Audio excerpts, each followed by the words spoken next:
निर्गमन के पुस्तक 34वीं अध्याय को ध्यान करें। इस अध्याय में 35 वचन लिखा गया है। इस 35 वचनों में से परमेश्वर यहोवा मूसा से बात करते हुए, मूसा जो तोड़ डाला था पत्थर की तख्तियों के स्थान में, उसी रूप का दूसरे दो तख्तियों को, पत्थर की तख्तियों को बनाकर परमेश्वर के पास पर्वत के ऊपर लेकर आने के लिए कहे थे। उसी रीति से मूसा ने तैयारी करके उसको साथ में लेकर गया था और परमेश्वर उसके ऊपर फिर एक बार उस दो तरफ आमने सामने 10 आज्ञाओं को लिखे हैं। उससे पहले जो 10 आज्ञा दिया गया हुआ पत्थर की तख्तियों को परमेश्वर ही खुद बनाए थे। उसके ऊपर तख्तियों के ऊपर स्वयं परमेश्वर ही लिखे थे। लेकिन इस बार मूसा जो तैयार करके लेकर गया था उसके ऊपर, उस तख्तियों के ऊपर परमेश्वर ही कहे थे मूसा से, परमेश्वर ही लिखने के लिए मूसा को तख्तियों को लाने के लिए कहे थे। उसी रीति से मूसा ने गए थे, परमेश्वर लिखकर उनको दिए थे। और कुछ प्रामुख्य बातें विशेष रूप से जो चेतावनी परमेश्वर ने मूसा को बताए थे। उसके बाद इस 34वीं अध्याय में उस 10वीं आज्ञाओं को लेकर जब नीचे आया था, मूसा के चेहरा को लोग ने देखकर मूसा के चेहरों में किरणों निकलना देखे थे। तो इसलिए मूसा ने अपने चेहरे को ढाक लिया था। उसके बारे में पौलुस भी कहते कि कम होते जा रहा है जो महिमा, और यीशु मसीह जो कम नहीं होने वाली का महिमा है, कहकर दोनों को कंपैरिजन किए थे पौलुस ने। इस 34 अध्याय में लिखा गया हुआ इस 35 वचनों को वचन के बाद वचन को ध्यान करेंगे। पहला वचन, फिर यहोवा ने मूसा से कहा, पहली तख्तियों के समान पत्थर की 2 और तख्तियाँ गाड़ ले। तब जो वचन उन पहली तख्तियों पर लिखे थे जिन्हें तूने तोड़ डाला, वे ही वचन मैं उन तख्तियों पर भी लिखूँगा। सवेरे तैयार रहना और बोर को सीनाई पर्वत पर चढ़कर उसकी चोटी पर मेरे सामने खड़ा होना। तेरे संग कोई ना चढ़ पाए, वरन पर्वत पर कोई मनुष्य कहीं दिखाई ना दे, और ना भेड़ बकरी और गाय बैल भी पर्वत के आगे चरने पाए। गॉड इंस्ट्रक्शंस टू मोसेस, मूसा को परमेश्वर दिया गया हुआ चेतावनी। मूसा को दिया गया हुआ इंस्ट्रक्शन, किस रीति से आना है कहकर इंस्ट्रक्शन दिए थे। 2 पत्थरों का तख्तियों को किस लिए लाने के लिए परमेश्वर ने कहा था, वो 10 आज्ञाओं को लिखने के लिए मूसा को कहा था कि 2 पत्थर की तख्तियों को लाने के लिए। इस विषय के बारे में यहाँ स्पष्ट रूप में पता चल रही है। वैसे ही परमेश्वर जो बात कर रहे हैं उस बात को हम गौर से ध्यान करेंगे तो सीनाई पर्वत के चोटी के ऊपर तूने मेरे सम्मुख खड़े होना है कहकर परमेश्वर ने कहे थे। खड़े होना है, इट्स मोस्ट इम्पॉर्टेंट। परमेश्वर की आज्ञा सुनने के लिए परमेश्वर के चरणों में, परमेश्वर के सम्मुख में खड़े होना चाहिए। परमेश्वर की संदेश को, परमेश्वर की महिमा को अनुभव करने के लिए लोगों से अलग होकर, परमेश्वर के सम्मुख होकर उसके सम्मुख में खड़े होना सीखना है। Live in his presence, stay in his presence, उनकी सम्मुख में खड़े होना चाहिए। ये हम समझना चाहिए, एवरी क्रिश्चियन जानना चाहिए। अपने आप को परमेश्वर के सम्मुख खड़े होने के लिए देख लेना चाहिए। परमेश्वर मूसा से जब भी कहता है, व्यक्तिगत रूप में परमेश्वर की ओर से जो भी आज्ञा पाने के लिए मूसा को परमेश्वर जो दिया गया हुआ स्पेसिफिकेशन ये है कि परमेश्वर के सम्मुख में अकेला रहना है कहकर। परमेश्वर की वचन को कभी आप लोग अकेले अनुभव करने का या ध्यान करने का अनुभव आपके पास कभी है क्या? परमेश्वर के वचन ग्रंथ में लिखा गया रहता है। ग्रंथ में रहने वाली जो वचन हम लोग पढ़ना चाहिए, उसको हम लोग अपने हृदय में चढ़ा लेना चाहिए। हम लोग उसको बहुत रटना चाहिए, परमेश्वर के वचनों को। अपने अंदर जो टिका हुआ वचन के अनुसार हम लोग चलना चाहिए। वचन के अनुसार जब हम चलते हैं, पढ़ते हैं, तब परमेश्वर सोच देता है। तो उस सोच के अनुसार हम लोग आगे चलना चाहिए। अगर ऐसे चलेंगे, प्रभु की महिमा कर सकते हैं। वचन हम लोगों को चलाती है, इसलिए हम लोग वचन को बहुत ध्यान से पढ़ना है। इसलिए हम लोग परमेश्वर के सम्मुख में खड़े रहना चाहिए। सवेरे तैयार रहना है कहकर दूसरी वचन में लिखा है। परमेश्वर के चरणों में जाने के लिए हम लोग सवेरे तैयार होना चाहिए। He should prepare himself to stay with the Lord. प्रत्येक अपने आप को करके परमेश्वर से मिलने के लिए मूसा ने अपने तंबू को अलग कर लिया था, स्पेशल जगह पे डाल लिया था। मूसा ने छावनी में था सभी लोगों के साथ, लेकिन परमेश्वर की दर्शन पाने के लिए पहाड़ के ऊपर आने के लिए कहे थे। The place was changed here, please observe. सारे लोगों के साथ जब रहा था मूसा ने, तब परमेश्वर उनसे बात नहीं किया था। मूसा जब बिजी रहता था, व्यस्त रहता था, उस समय परमेश्वर ने बात नहीं किया था। लेकिन मूसा को दिल तैयार कर लिया था, अपने आप को तैयार कर लिया था कि परमेश्वर से मैं बात करना चाहता हूँ। कहकर परमेश्वर के सम्मुख में वो खुद आकर खड़ा हो गया था, इंतज़ार कर रहा था, तब परमेश्वर ने उनसे बात किया था। सेम थिंग परमेश्वर की वचन क्या कह रही है जानते हो? परमेश्वर की वचन को ध्यान करते समय अकेले से पवित्र आत्मा की अद्भुत आवाज़, पवित्र आत्मा के अद्भुत स्वर आपसे बात करने के जैसे, परमेश्वर की आत्मा यानी पवित्र आत्मा अद्भुत बातें, गुप्त बातें आपको सिखाने के जैसा आप फिजिकल अरेंजमेंट कर लेना चाहिए। स्पिरिचुअल प्रिपेयर्डनेस कर लेना चाहिए। आत्मिक रूप में हम लोग तैयारी के साथ रहना है, और शारीरिक रूप में भी हम लोग तैयारी के साथ रहना चाहिए।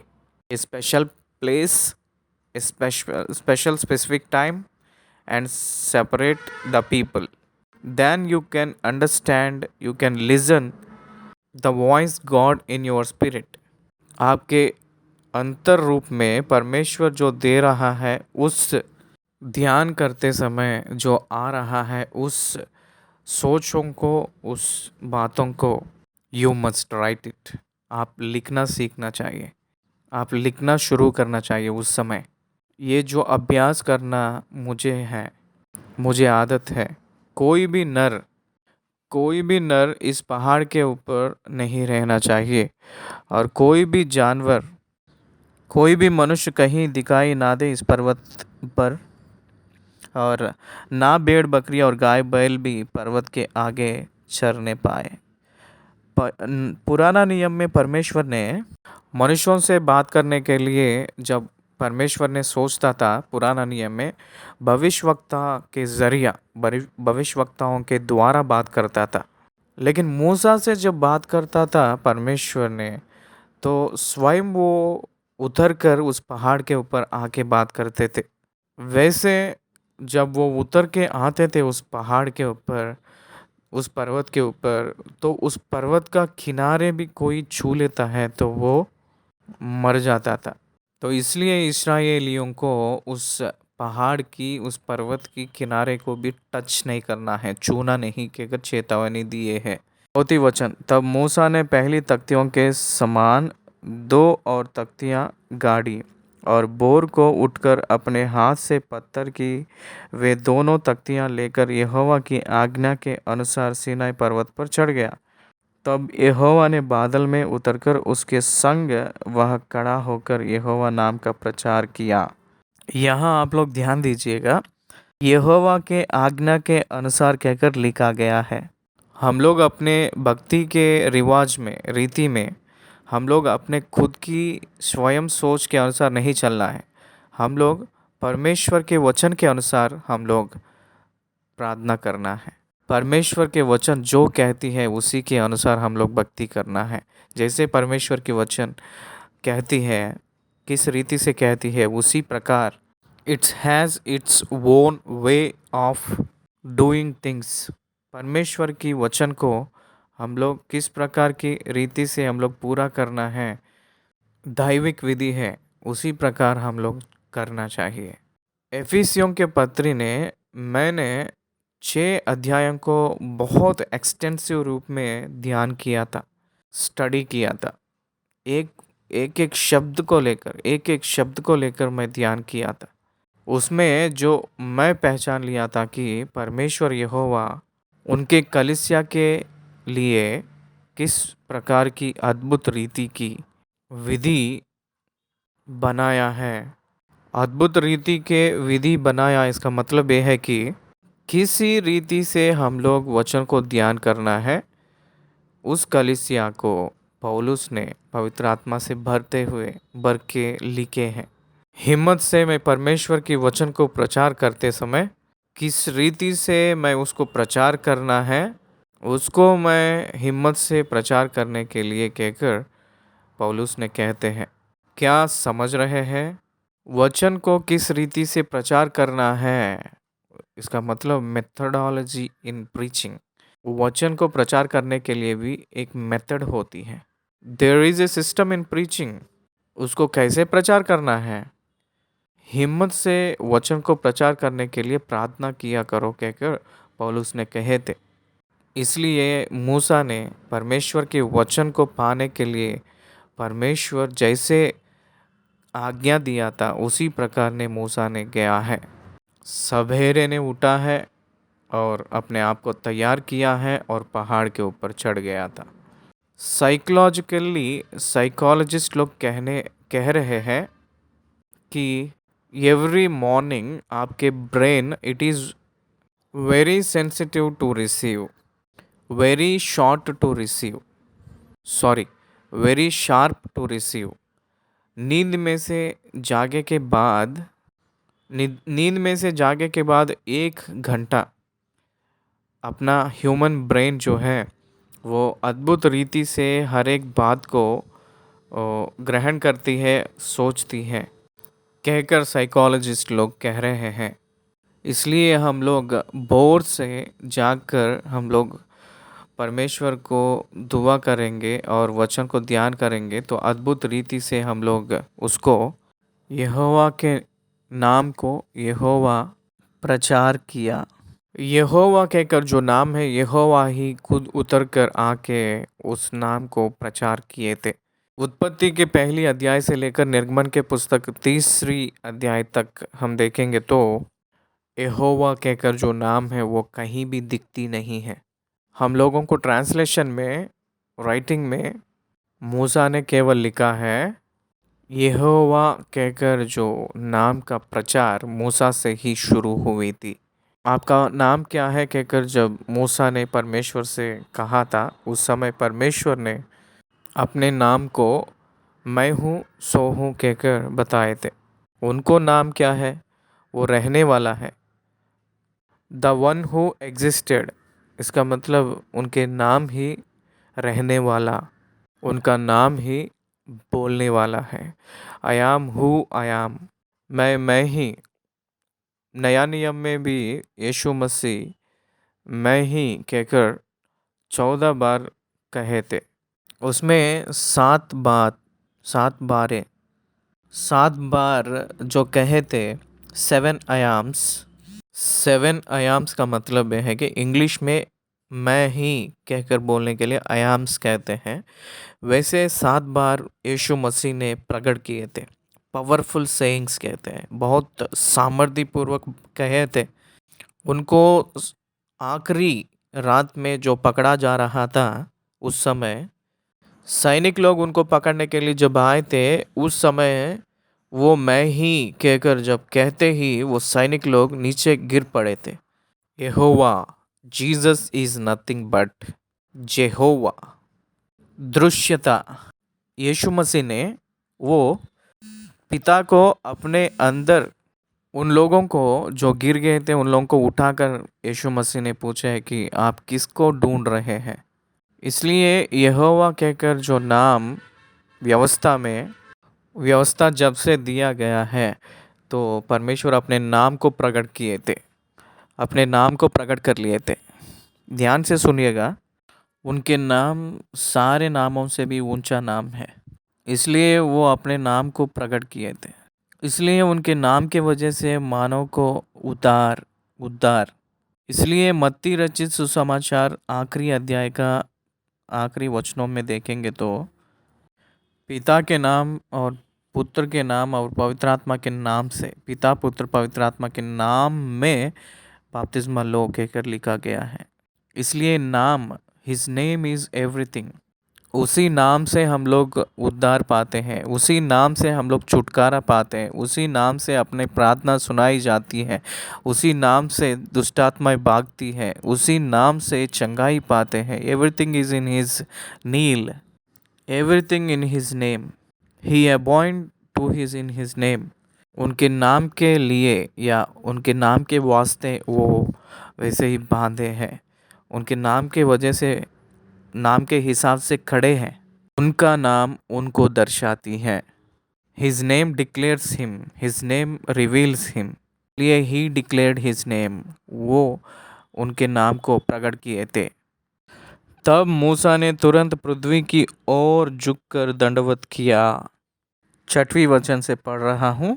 यहोवा उसके सामने होकर यूं प्रचार करता हुआ चला, यहोवा यहोवा ईश्वर, दयालु और अनुग्रहकारी, कोप करने में धीरजवंत और अति करुणामय और सत्य, हजारों पीढ़ियों तक निरंतर करुणा करने वाला, अधर्म और अपराध और पाप का क्षमा करने वाला है, परंतु दोषी को वह किसी प्रकार निर्दोष ना ठहराएगा। वह पितरों के अधर्म का दंड उनके बेटों वरन पोतों और परपोतों को भी देने वाला है। इसका मतलब क्या है, डिस्क्रिप्शन क्या है? Who is this जेहोवा? वो दयालु है, करुणामय है, कोप में धीरजवंत है, अनुग्रहकारी है। क्या कह रहा है यहाँ? किसको दया की ज़रूरत है, किसको करुणा किसको ज़रूरत है, धीरजवंत किसको ज़रूरत है, अनुग्रह किसको ज़रूरत है, धीरज किसको कब ज़रूरत है, ये सब हम देखेंगे तो ये 4 गुण पापी को ज़रूरत है कहकर हमको पता चल रही है। Every sinner needs grace, every sinner needs God's long suffering, every sinner needs God's favour, every sinner needs God's compassion, human being needs God's compassion. इसलिए परमेश्वर की गुण, attributes, human being needs God's compassion, ये पूरे गुण मनुष्यों के ऊपर वो क्या है दर्शा रहे हैं। मनुष्यों के ऊपर उनके गुण कैसा रहेगा वो दर्शा रहा है। इसको हम पहचानना चाहिए, जानना चाहिए, ये जानना चाहिए, ये जानना चाहिए, ये जानना चाहिए, ये जानना चाहिए, ये जानना चाहिए, ये जानना चाहिए। నిర్గమకాండము 34వ అధ్యాయము 2వ భాగము। निर्गमन के पुस्तक 34वीं अध्याय को दूसरी भाग में हम लोग ध्यान करेंगे। पिछले अध्याय में हम लोग पहले वचन से लेकर 6वें वचन तक हम लोग ध्यान किए हैं। इस संदेश में हम लोग 7वें वचन से शुरू करें। निर्गमन के पुस्तक 34वीं अध्याय का 7वें वचन हम पढ़ रहे हैं। हजारों पीढ़ियों तक निरंतर करुणा करने वाला, अधर्म और अपराध और पाप का क्षमा करने वाला है, परंतु दोषी को वह किसी प्रकार निर्दोष ना ठहराएगा। वह पितरों के अधर्म का दंड उनके बेटों वरन पोतों और परपोतों को भी देने वाला है। तब मूसा ने तुरंत पृथ्वी की ओर झुककर दंडवत किया और उसने कहा, हे प्रभु, यदि तेरे अनुग्रह की दृष्टि मुझ पर हो तो प्रभु हम लोग के बीच में होकर चले।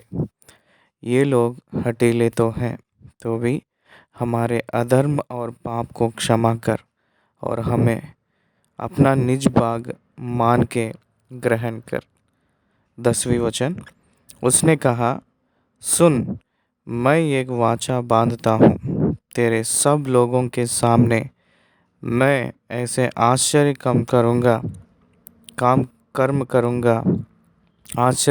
करूँगा जैसा पृथ्वी पर और सब जातियों में कभी नहीं। वे लोग जिनके बीच तू रहता है यहोवा के कार्य को देखेंगे, क्योंकि जो मैं तुम लोगों के लिए करने पर हूँ वह भयंकर काम है। जो आज्ञा मैं आज तुम्हें देता हूँ उसे तुम लोग मानना। देखो, मैं तुम्हारे आगे से यमोरी, कनानी, हित्ती, हिब्बी और ये निकालता हूँ। इसलिए सावधान रहना कि जिस देश में तू जाने वाला है उसके निवासियों से वाचा ना बांधना, कहीं ऐसा वह तेरे लिए वरन उनकी वेदियों को गिरा देना, उनकी लाठों को तोड़ डालना और उनकी अशोर नामक मूर्तियों को काट डालना, क्योंकि तुम्हें किसी दूसरे दंडवत करने की आज्ञा नहीं, क्योंकि यहोवा जिसका नाम जलनशील है वह जल उठने वाला परमेश्वर है। 15वीं वचन से हम लोग शुरू करें। ऐसा ना हो कि तू उस देश के निवासियों से वाचा बांधे और वे अपने देवताओं के पीछे होने का व्यभिचार करे और उनके लिए बलिदान भी करे, और कोई तुझे नेवता दे और तू भी उसके बलि पशु का मांस खाए।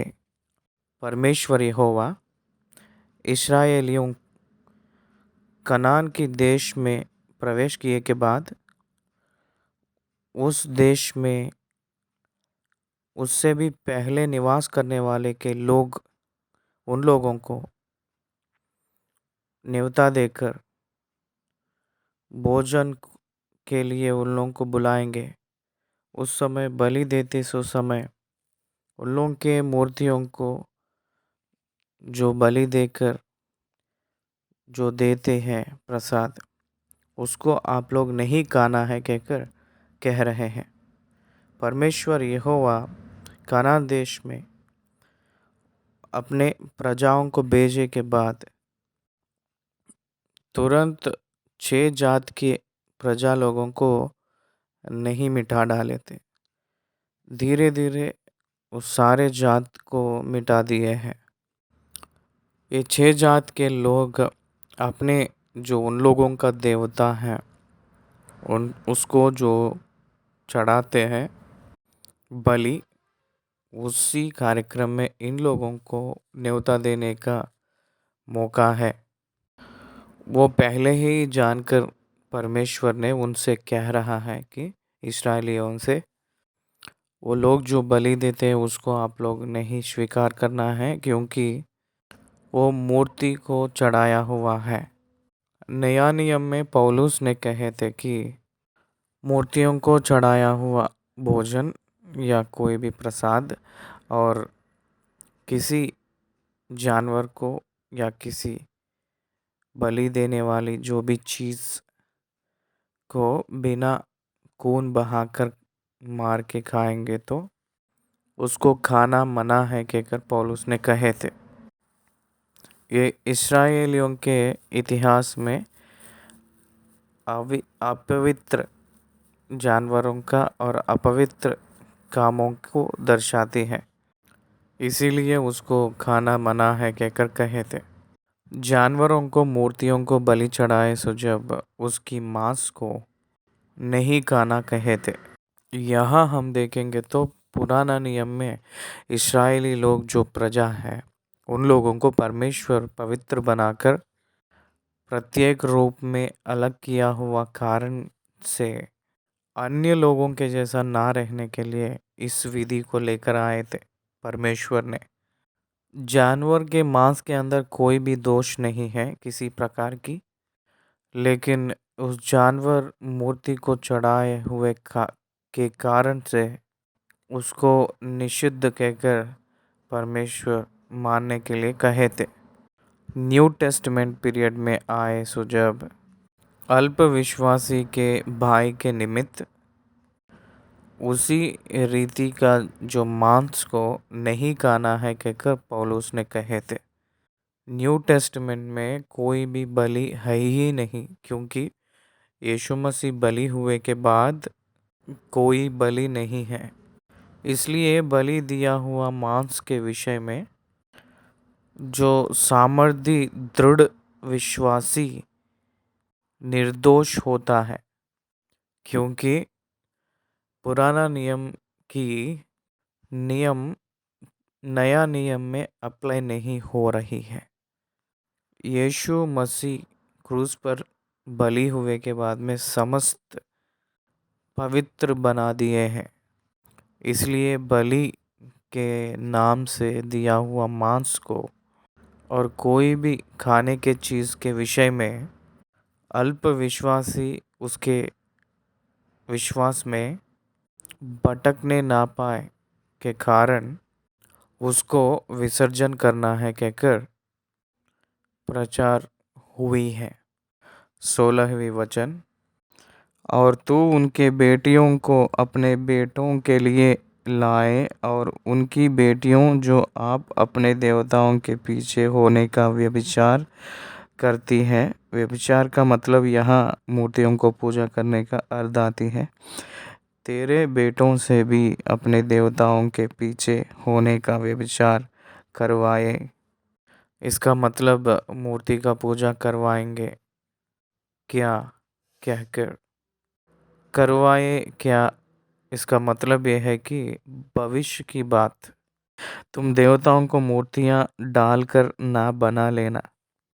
मूर्तियों के पूजा में आपके बच्चे फंसे ना पाए कहकर उन लोगों के साथ मेल मत रखिए कहकर परमेश्वर ने बता रहे हैं। पौलुस भी नया नियम में विश्वासी को शादी करना है कहकर सूचित किए थे। एक विश्वासी और एक विश्वासी को शादी किए तो कोई भी कास्ट, कोई भी धर्म और कोई भी भेद नहीं है। विश्वास ही व्यत्यास, विश्वास है या अविश्वास है, यही अंतर है। इसको छोड़कर और कुछ नहीं है। एक विश्वासी ने दूसरे विश्वासी को शादी कर लेंगे तो आत्मा के विषय में वो लोग आशीषित होकर बहुत दिनों तक उसको अनुभव करेंगे। आत्मा के विषय में आशीष पाने के लिए दोनों लोग योग्यता बनेंगे। एक विश्वासी ने दूसरे विश्वासी को शादी किए के बाद उन लोगों के जीवन में दुनिया की और की चिंताएं उनके जीवन में परेशान करती हैं, परेशानियों को लाते हैं। इसलिए विश्वासी और अविश्वासी को ब्याह नहीं करना है कहकर पौलुस ने कहे थे। एक ईसाई से ही शादी करना है, एक मसीह वाले से ही शादी करना, इसका मतलब यह है कि ये एक धर्म नहीं है। ये उसी में कास्ट को ढूंढना नहीं, विश्वास से कर लेना चाहिए कहकर हम लोग पहचानना है। 17वीं वचन, तुम देवताओं को मूर्तियां डालकर ना बना लेना। इस्राएली लोग ने हारून के नेतृत्व में अपने खुद का सोना देकर असली परमेश्वर को भूलकर मूर्ति को बना लिए थे।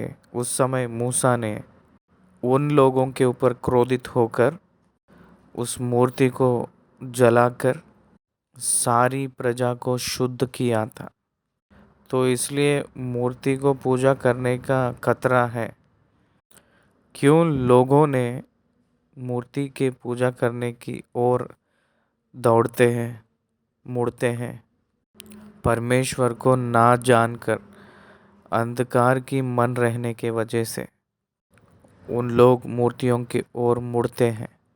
सत्य के मार्ग को ना जानने वाले मूर्ति की ओर मुड़ते हैं। पवित्र आत्मा से जो लोग भरते नहीं हैं उन लोग मूर्तियों की ओर मुड़ते हैं। उन लोगों के मन की आंख ना खुलने के वजह से मूर्तियों की ओर मुड़ते हैं। सच्चा परमेश्वर को नहीं पहचानते हैं उन्हीं लोग मूर्तियों की ओर मुड़ते हैं। कारण क्या है? They don't know the true God in spirit. आत्मा की ओर से उन लोगों को परमेश्वर की मिलना मेल नहीं है। वो लोग प्रकृति के संबंध के रूप में ही सोचते रहते हैं, अच्छी बुराई से ही सोचते हैं, लेकिन आत्मा के संबंधित सोच उनके अंदर नहीं रहता है। ये हम लोग जानना चाहिए। 18वीं वचन, अख़मीर रोटी का पर्व मानना। मेरी आज्ञा के अनुसार अबीब महीने के नियत समय पर 7 दिन तक अख़मीर रोटी का खाया करना, क्योंकि तू मिस्र से अबीब महीने में निकल आया। ये जो है इसी को फसह की पर्व कहते हैं। फसह का पर्व 7वें दिन तक पवित्र मानना है। पहले दिन से लेकर 7वें दिन तक पवित्र कहकर मानना चाहिए। हर एक परिवार जो खमीरी नहीं होती है उसी रोटियों को खाना चाहिए। जो फूलती नहीं है उसी रोटियों को खाना चाहिए। जो फूलती नहीं है वो रोटी अच्छी प्रचार को, अच्छी मैसेज या अच्छी संदेश को सूचित दे रही है। Right doctrine of God. खमीर रोटी जो अपवित्र, जो मिला हुआ संदेश को दर्शाती है। हमेशा दो मार्ग होता है, पवित्र मार्ग और अपवित्र मार्ग। अंगीकार की मार्ग है और अनंगीकार का मार्ग भी है। इसलिए ये खमीरी रोटी मानव के उद्देश्य के अनुसार नियुक्त किया गया हुआ मार्ग। अख़मीरी रोटी जो परमेश्वर की ओर से नियुक्त किया गया हुआ मार्ग। इसलिए अख़मीर रोटी का पर्व धर्म की निमित्त नियुक्त किया गया हुआ परमेश्वर की उपदेश की अधीन रहकर जीवन जीने का पाठ को उन लोगों को सिखा रही है। 18वीं वचन, अख़मीर रोटी का पर्व मानना। उसमें मेरी आज्ञा के अनुसार अबीब महीने के नियत समय पर 7 दिन तक अख़मीर रोटी का खाया करना, क्योंकि तो मिस्र से अबीब महीने में निकल आया। फसह के पर्व के बाद में ही वो लोग निकल कर आए थे। अबीब का महीना पहला महीना होती है। इसी महीने में 14वीं तारीख शाम को ये जो पर्व शुरू होती है। वहाँ से 7 दिन वो अख़मीर रोटी पर्व को उन लोग मानना शुरू करते हैं, मनाते हैं। 19वीं वचन, ये बहुत प्रामुख्य वचन है। हर एक पहलौठा मेरा है, और क्या बछड़ा क्या मेमना तेरा पशुओं में से जो नर पहलौठे हो वे सब मेरे ही हैं। गदही के पहलौठे के बदले मेमना देकर उसको छुड़ाना। यदि तू उसे छुड़ाना ना चाहे तो उसकी गर्दन तोड़ देना, परंतु अपने सब पहलौठे बेटों को बदला देकर छुड़ाना। मुझे कोई चूचे हाथ अपना मुंह ना दिखाए। इसका अर्थ क्या होती है समझाऊंगा, ध्यान से सुनिएगा। हर एक पहलौठा पुत्र, हर एक जेठ परमेश्वर की होता है। जेठ परमेश्वर का संबंधी है। हर एक जेठे परमेश्वर का ही होगा। जानवरों में भी पहलौठा परमेश्वर का है। It belongs to God. First born belongs to God. इसलिए परमेश्वर उन लोगों को क्यों नियुक्त कर लेता है? क्योंकि उनके ज़रिया बाकी सारी परिवार को नियमित करने के लिए, संबंध बनाने के लिए। इसका मतलब 12वीं गोत्रों में से लेवी गोत्र को परमेश्वर चुन लिया था। इसलिए पहलौठे के बदले,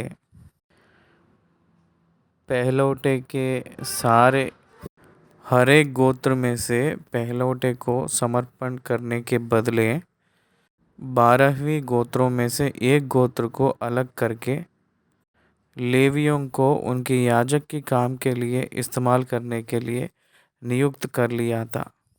वो लेवियों ने पहलौठे का प्रतिफल को वो लोग पाते हैं। हर एक गोत्र के पहलौठे को वो लोग अपने धन को देकर उसके बदले छुड़ा लेना चाहिए। वो जो लोग माता पिता हैं हर एक गोत्र के, इसलिए वो सारे धन संपत्ति लेवियों का ही होता है, लेवियों का ही होगा, जो मंदिर का संपत्ति। तो इसलिए ये पहलौठा को परमेश्वर मेरा है कहकर ब्लेम कर रहे हैं। मेरे प्रिय भाई और बहन, आज भी कुछ देशों में पहलौठे को सैनिक लोगों के झुंड में देते हैं और कई देशों में पहलौठा सेवकाई के लिए देते हैं। इसलिए जेठे हमेशा परमेश्वर का है और जेठे जो है वो ज़्यादा संपत्ति को प्राप्त करते हैं। पहलौठा का प्रामुख्य ये है कि वो लोग पिता लोगों के साथ कष्ट उठाकर पिता की जायदाद को बढ़ाने के कारण पुत्रों को आने वाले जो भागों में से अधिक भाग उसको दिया जाता है। वैसे ही इस्राएलियों में से लेवियों को उसी रीति से दिया गया है। ध्यान से सुनिए, समझने के लिए कोशिश करिएगा। लेवियों को छोड़कर इस्राएलियों ने 12वीं गोत्रों हैं। उस 12वीं गोत्रों में से यूसुफ के पुत्रों दोनों भी उसी में जोड़े गए थे। ये इसलिए ये 12वीं लोग अपने दशवांश को लेवियों को देना है। तब गिनती में से देखा जाएगा तो लेवियों के पास 120 रहेगा। कष्ट उठाकर जो लोग काम किए थे उसके लोग उसमें से जो कष्ट उठाकर जो काम किए थे बाकी 12वीं गोत्रों ने, उन लोगों के पास 90 रहता है। इसलिए बाकी गोत्रों से भी जो परमेश्वर की ओर से नियुक्त किया गया हुआ इस लेवियों के गोत्र में ये लेवी लोग अत्यधिक स्थिति में रहते हैं। एक बात में बताना है तो जो विश्वासी लोगों से भी उस विश्वासी लोगों के लिए सेवकाई करता है वो सेवक उन लोगों से भी एक सीढ़ी ऊपर ही रहता है। ऐसे परमेश्वर ने नियुक्त किया था। इसको विश्वासी लोग ही करना चाहिए। ये बहुत प्रामुख्य की बात है। 19वीं वचन, हर एक पहलौठा मेरा है और क्या बछड़ा क्या मेमना तेरे पशुओं में से जो नर पहलौठे हो वे सब मेरे ही हैं। गदहे के पहलौठे के बदले मेमने देकर उसको छुड़ाना। यदि तू उसे छुड़ाना ना चाहे तो उसकी गर्दन तोड़ देना। गदहे के जगह में मेमने को देकर रिप्लेस करना चाहिए। यहाँ सुसमाचार की पाठ है। गदही मानव की स्वभाव को दर्शाती है। गदही दासत्व को दर्शाती है और मेमना स्वतंत्रता को दर्शाती है। ये मेमना को देकर गदही को छुड़ाना।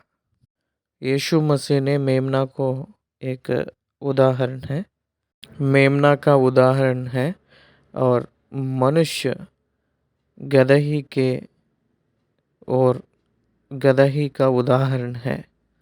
गदही को देने के लिए अगर उसकी संधि मेमना नहीं दे पा रहे हैं तो गदही के गर्दन को तोड़ डालना है। गदही के गर्दन को तोड़ने का अर्थ क्या है? एक पापी ने पाप में ही रहेगा तो यीशु मसीह के उद्धार में नहीं आएगा तो वो मृत्यु के लिए ही योग्य बनता है। कहकर ये सुसमाचार का पाठ हम इसमें देख सकते हैं। परंतु अपने सब पहलौठे बेटों को बदला देकर छुड़ाना। मुझे कोई छूछे हाथ अपने मुँह ना दिखाए। परमेश्वर सम्मुख में दिखने वाले हर एक व्यक्ति धन्यवाद की भेंट देने के रूप में रहना चाहिए।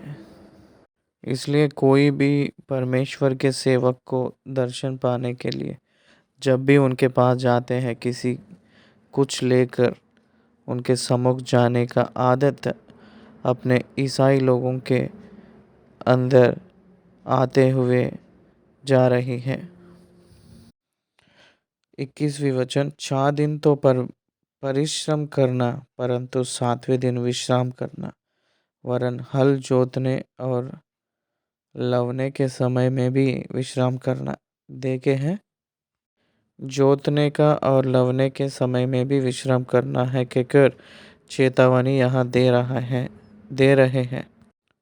Human body needs rest. Human body needs rest. Physical rest is the purpose of Sabbath. विश्राम दिन को मनुष्य को विश्राम देना ही इस विश्राम दिन का उद्देश्य है। इसलिए परमेश्वर मनुष्य के लिए सोच रहा है कहकर हम लोग को दिख रही है। निर्गमन के पुस्तक 34वीं अध्याय 22वीं वचन यहाँ लिखा है, और तू सप्ताहों का पर्व मानना जो पहले लवे हुए गेहूं का पर्व कहलाता है, और वर्ष के अंत में बटोरना का भी पर्व मानना। 23वीं वचन, वर्ष में 3 बार तेरे सब पुरुष इस्राएल के परमेश्वर प्रभु यहोवा को अपने मुँह दिखाए। यहाँ 3 पर्व हैं, 2 त्योहार है। प्रथम फल का त्योहार एक है तो बटोरने का त्योहार और एक है। ये प्रथम फल की त्योहार है और दूसरा साल भर पूरा जो हम लोग खेती बाड़ी करके फसल उगाते वो फसल को इकट्ठा करने का त्योहार एक है। ये 2 त्योहार और फसह की पर्व, पूरा 3 त्योहार निश्चय इसको पालन करना है कहकर इस्राएली लोगों से परमेश्वर कहे थे। 23वीं वचन में, वर्ष में 3 बार तेरे सब पुरुष इस्राएल के परमेश्वर प्रभु यहोवा को अपना मुँह दिखाए।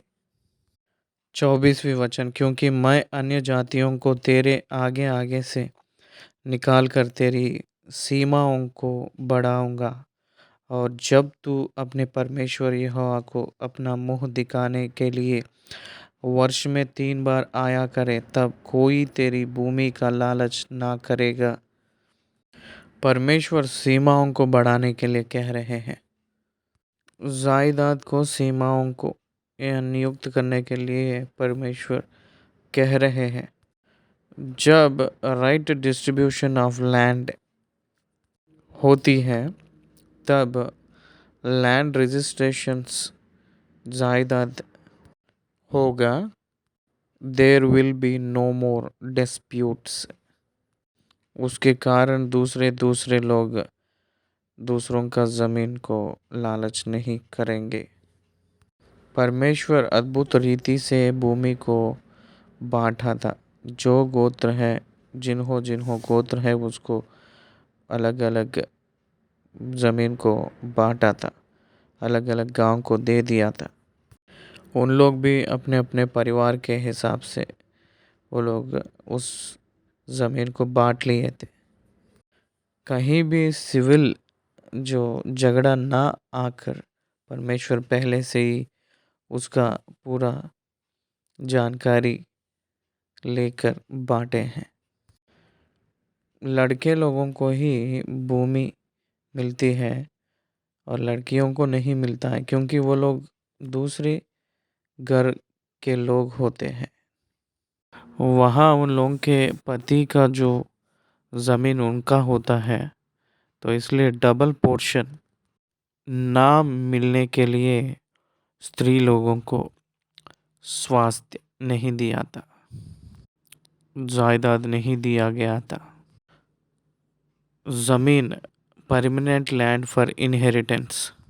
एक एक व्यक्ति को परमेश्वर ने निश्चय पृथ्वी पे स्पेसिफिक प्लेस अरेंज कर रहे हैं। ये इस्राएलियों में हम लोग देख रहे हैं। ध्यान से सुनिएगा। इस्राएलियों के संतान में हर एक गोत्र के हर एक पुरुष गिनती में हिसाब में आएगा। हर एक पुरुष गिनती करा जाएगा। हर एक व्यक्ति का पहचान होती है और उसको हर एक व्यक्ति को पृथ्वी ज़मीन दिया जाएगा। कोई भी ज़मीन को कोई ने बेचा होगा, अगर बेचेंगे तो जो उसको खरीद लिया था वो 39 साल तक ही उसको हकदार होता है। हर एक 50th ईयर उसको एक सुनाद साल कहकर बोलते हैं। ये 50वीं साल में वो जो ज़मीन फिर उन लोगों को फिर अपने हाथ में दिया जाता है। उदाहरण, मुझे ये एक खेती मुझे मिली है, उसको मैं 10 साल इस्तेमाल किए के बाद में अगर मैं उसको बेचना चाहता हूँ तो कब तक वो व्यक्ति उसको मूल्य बनाता है पता है? शाश्वत, निरंतर तक नहीं। 50वीं साल में वो एक साल आती है, विशेषता की साल जो आती है, वो साल आने का हिसाब को ही अभी तो 10 साल इस्तेमाल किया हूँ तो 40 साल का जो मैं खेत बोकर फसल काटता हूँ उसका मूल्य जितना होती है उतना हिसाब वो डालकर वो खरीदता है या बेचता है। वो ज़मीन को मूल्य नहीं बनाता है, फसल का जितना फसल मिलती है उसी का हिसाब डालता है। क्योंकि ज़मीन निरंतर बेचने ना चाहकर परमेश्वर उस ज़मीन को अपने हाथ में रखकर लोगों को बांटा था। तो इसलिए जिसको जिसको जो ज़मीन मिलती है वो सब कुछ परमेश्वर उन लोगों को दिए थे। ये पुराना नियम में अद्भुत रीति में दिखती है। इसके ऊपर जो आने वाली फसल का ही केवल बेच सकता है, लेकिन भविष्य उस खेत को निरंतर रूप में नहीं बेच सकता है। 50 साल हो गए के बाद में जो पुराना मालिक है वो अपने खेत को अपना लेता है। हर एक व्यक्ति को ज़मीन रहती है, कोई भी ज़मीन ना रहकर नहीं रहेगा। इसी नियम को आजकल भी बहुत देशों में इस्तेमाल कर रहे हैं। उदाहरण के लिए हमारे जो भारत देश है, उन लोग गरीब लोगों को जो ज़मीन बांटते हैं उस ज़मीन उनके नाम पर नियुक्त किया जाता है। फिर एक बार उनके बच्चों को जब पैदा होते हैं उन लोगों के लिए दूसरी ज़मीन दिया जाता है। ये नियम कानून कहाँ से आया है पता है? इस्राएल के देश में से ही दूसरे देशों तक फैल गई कहकर हम लोगों को पता चल रही है। समझना है कहकर मैं निवेदन कर रहा हूँ। 25वीं वचन, मेरे बलिदान के लहू को खमीर सहित ना चढ़ाना और ना फसह के पैरों के बलिदान में से कुछ सवेरे तक रहने देना। अपनी भूमि की पहली उपज का पहला भाग अपने परमेश्वर यहोवा के भवन में ले आना। बकरी के बच्चे को उसकी माँ के दूध में ना पकाना। ये सब कुछ परमेश्वर ने उन लोगों को आज्ञा दे रहा है। इनके पीछे नियम को समझने के लिए कह रहे थे। देखिए यहाँ भूमि की पहला उपज परमेश्वर को देने के लिए कह रहे हैं। सिर्फ जानवरों में ही नहीं, वृक्ष में से जो निकला है, खेतों में से जो निकला है पहला उपज को भी परमेश्वर को देने के लिए कह रहा है। क्यों देने के लिए कह रहा है? याजक लोगों के पालन पोषण के लिए है क्या? नहीं, परमेश्वर को पहले स्थान देने के लिए कह रहा है। You must give first place to God in your life. आपके जीवन में पहली स्थान परमेश्वर को देना सीखना है। एक धन्यवाद की योग्यता बनना चाहिए और आभारी होना सीखना है, समर्पण करना सीखना है।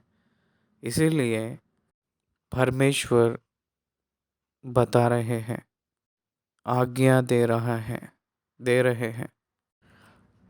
27वीं वचन, तब यहोवा ने मूसा से कहा, ये वचन लिख ले। याद रखिएगा, ये वचन लिख ले।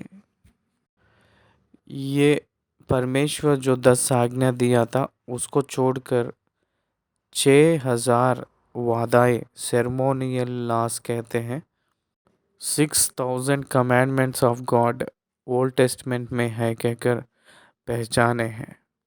6000 आज्ञाएं, हर एक आज्ञा प्रिंसिपल, हर एक आज्ञा नियम है। उसी नियम प्रतिफल को आधारित होती है, याद रख लीजिए, निर्भर है। इसलिए हर एक काम किस रीति से करना है परमेश्वर ने पुराना नियम में उनकी प्रजाओं को सिखाए थे। इस वचनों को लिखो कहकर कह रहे हैं। ये आजकल ईसाई लोग मसीह वाले सीखना चाहिए। संडे को परमेश्वर के मंदिर में जाकर वचन की उपदेश सुनने के लिए खाली हाथों से मत जाया करिए। नोटबुक और पेन को लेकर जाना है, कॉपी को और कलम को ले जाना है। परमेश्वर के दास जो संदेश बताते हैं उस संदेश में पवित्र आत्मा ने आप लोगों से कौन सी विषय को प्रचार कर रहे हैं, आपके परिस्थितियों के हिसाब से किस रीति से बात कर रहे हैं, उसको आप लोग लिखना चाहिए। मैं सेवकाई में आकर 30 साल हुई है। आज भी कोई भी वचन सुनता हूँ उस समय मैं उसको लिखकर मेरे ज़िंदगी में मैं इस्तेमाल करता हूँ, उसको अभ्यास कर रहा हूँ। आप लोग भी ऐसे करना चाहिए। परमेश्वर मूसा से कह रहा है, क्योंकि इन्हीं वचनों के अनुसार मैंने तेरे और इस्राएलियों के साथ वाचा बांधी है। वाचा खून से स्थिरत्व किया है और वाचा से ही वचन से किए हैं।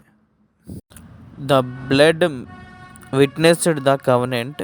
The blood witnessed the covenant, but the covenant formed with the word of God. इसी वचन से वाचा, do's and don'ts, do's and don'ts both were mentioned in the Bible. एक मनुष्य ने करने का और ना करने का, जो करना है वो ही करना है, जो नहीं करना है उसको नहीं करना है। यही वाचा, जो करना है वो नहीं करेंगे तो वाचा को निभाए नहीं, जो नहीं करना है वो करेंगे तो वाचा को पार किए हैं जैसा समान है। परमेश्वर की वाचा वचन से संबंधित है कहकर बता रहे हैं। 28वें वचन, मूसा वहाँ यहोवा के संग 40 दिन और रात रहा, और तब तक ना तो उसने रोटी खाई और ना पानी पिया, और उसने उन तख्तियों पर वाचा के वचन अर्थात 10 आज्ञाएं लिख दी। तख्तियों को लेकर मूसा ने पहाड़ के ऊपर गया था, लेकिन परमेश्वर उस तख्तियों के ऊपर लिखा था। पिछले बार तो तख्तियों को परमेश्वर खुद बनाकर परमेश्वर ही लिखे थे दोनों तरफ, लेकिन इस बार मूसा ही खुद तख्तियों को बनाकर लेकर गया था। तब परमेश्वर 10 आज्ञाओं को लिखा था उस तख्तियों के ऊपर। उस 10 आज्ञाएं संपूर्ण रीति का, व्यवस्था का परिपूर्ण को दर्शा रही है। 19वीं वचन, जब मूसा साक्षी की दोनों तख्तियों हाथ में लिए हुए सीनाई पर्वत से उतर रहा था, तब यहोवा के साथ बातें करने के कारण उसके चेहरे से किरणों निकल रही थी, परंतु वह यह नहीं जानता था कि उसके चेहरे से किरणों निकल रही है। परमेश्वर से जब वो बात कर रहा था तब उनके चेहरे में परमेश्वर की किरण आ पड़ी है। बाइबल ग्रंथ में हम लोगों को रूपांतर के पर्वत के बारे में लिखा गया है। यीशु मसीह ने एक लंबी पहाड़ के ऊपर चढ़कर रूपांतर हुए, सो जब उनसे मूसा और एलिया बात करते समय उनकी मुख और उनके वस्त्र चमक रही है कहकर लिखा है। इसलिए उनके वस्त्र भी चमक रही थी और उनकी मुख भी, चेहरा भी चमक रही थी। रूपांतर के अनुभव पहाड़ के ऊपर उनके चेलों में दिखाए थे। भौतिक रूप में इस्राएलियों के बीच मूसा परमेश्वर के साथ रहने से, भौतिक रूप में परमेश्वर के साथ रहेंगे तो क्या होगा दिखाए थे मूसा के जरिया। हारून और सब इस्राएलियों ने मूसा को देखा कि उसके चेहरे से किरणों निकल रही हैं, तब वे उसके पास जाने से डर गए, नज़दीक जाने के लिए डर गए थे। हाँ, सही बात है ना। मूसा का चेहरा सूरज के समान चमक रही थी। उसको देखकर नज़दीक आने वालों से डर गए थे, क्योंकि super natural effect of God. तब मूसा ने उनको बुलाया और हारून मंडली के सारे प्रधानों समेत उसके पास आया, और मूसा उसने उनसे बातें करने लगा। इसके बाद सब इस्राएली पास आए, और जितनी आज्ञाएं यहोवा ने सीनाई पर्वत पर उनके साथ बात करने के समय दी थी वे सब उसने उन्हें बताई। जब तक मूसा उनसे बात ना कर चुका तब तक अपने मुंह पर ओढ़ना डाले रहा। वो लोग डर रहे थे, उस चमक को नहीं देख पा रहे थे, उस किरणों को, इसलिए मूसा ने अपने मुंह को ढाँप लिया था। यहोवा परमेश्वर जो भी बातें बताए थे वो सब कुछ उन लोगों को बताया था। मैं व्यक्तिगत रूप में ये सोचता हूँ कि उसकी चेहरा किरणों के जैसे चमक कर गिरने का कारण आज्ञाओं को देने के लिए, और आज्ञा के साथ जितने भी बातें वो बताए थे वो सब कुछ 10 ही आज्ञाएं केवल परमेश्वर ने लिखवाया था उस तख्तियों के ऊपर, और बाकी सब कुछ आप लिख लो कहकर परमेश्वर ने कहा था ना, टू कन्फर्म दोज कमांडमेंट्स। उस आज्ञाओं को भी प्रज्वलित करने के लिए उसकी चेहरा चमकने के रूप में हम लोग देखते हैं।